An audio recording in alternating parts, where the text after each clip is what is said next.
Got some first moves played, and we are going to go with an Exchange Slav. And we're going to play this idea that was brought to my attention by NM Biernacki. Let's see what we get.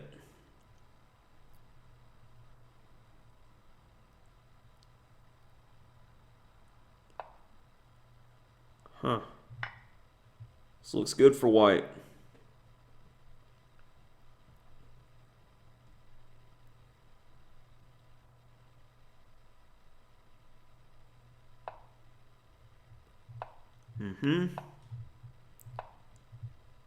This just doesn't look fun to play.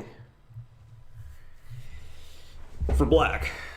Man, I'm willing to give a pawn in order to get some dirty here. Let's find out what the dealio is. Okay, if I go bishop b5, let's do that first. And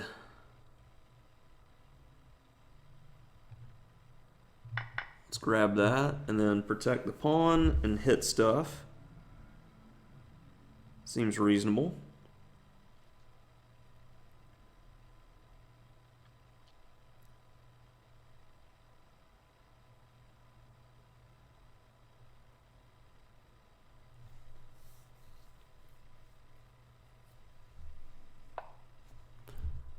Okay, free tempi is always nice.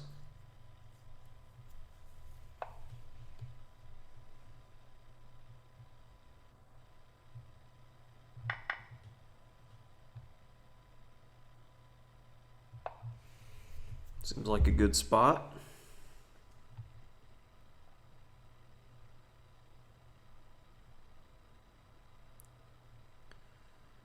Ooh, there's some stuff here, isn't there? All right, let's go with that. It's interesting because I have this bishop e8 idea. If he just plays like rook f8 or something.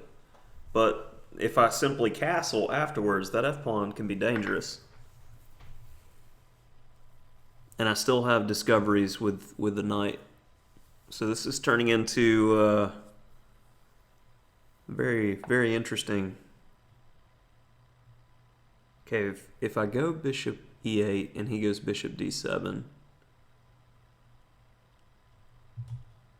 So I'm going to do that first. Just complete development. Keep an eye on him that way.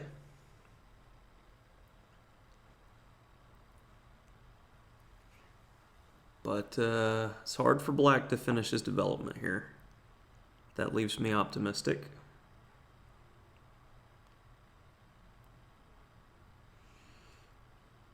How best to handle this? Knight a4 check, king d6, rook f d1. Or knight e4, taking away d6 to start with. That looks good. Centralize the pony.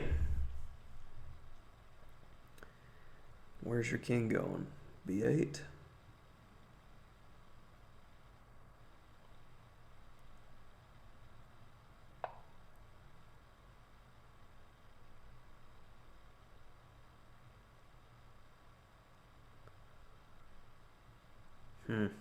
Yeah, I didn't think about this follow-up. It's very simple. How about that?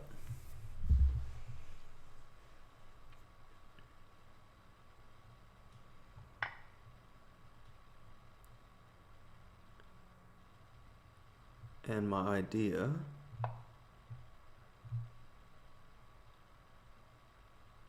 was to do this. So that way he's having trouble getting off the pin. And like if he plays something like h5, I have rook takes f7, and if rook takes f7, rook c8 with mate. So that's pretty dirty. I expect rook d8, and then rook takes f7, and it's immune to capture because of check. And if a6, pressure, pressure. Let's reorganize against the b-pawn.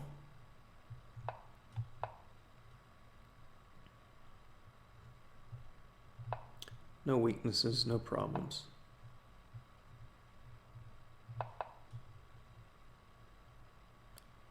See, the time for speed was earlier, friendo.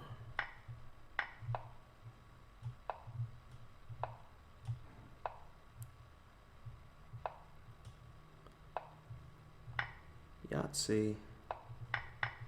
We'll do the speed thing now. How about that? All right. So fast. All right.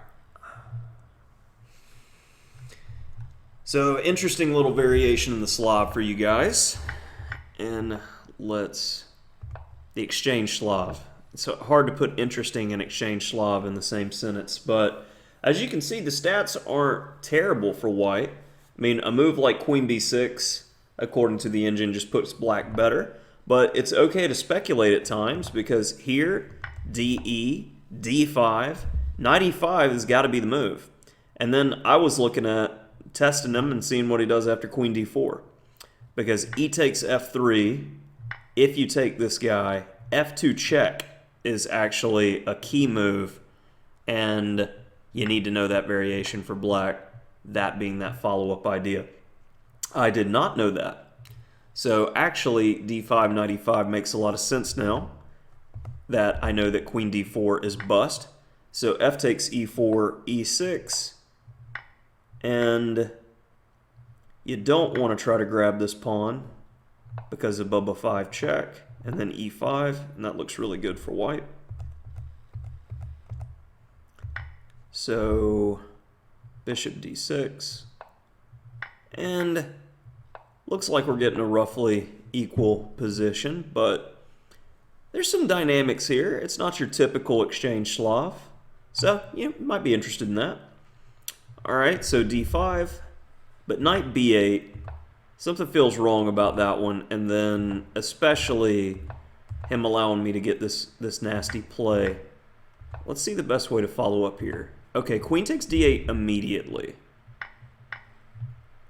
and then Knight G5.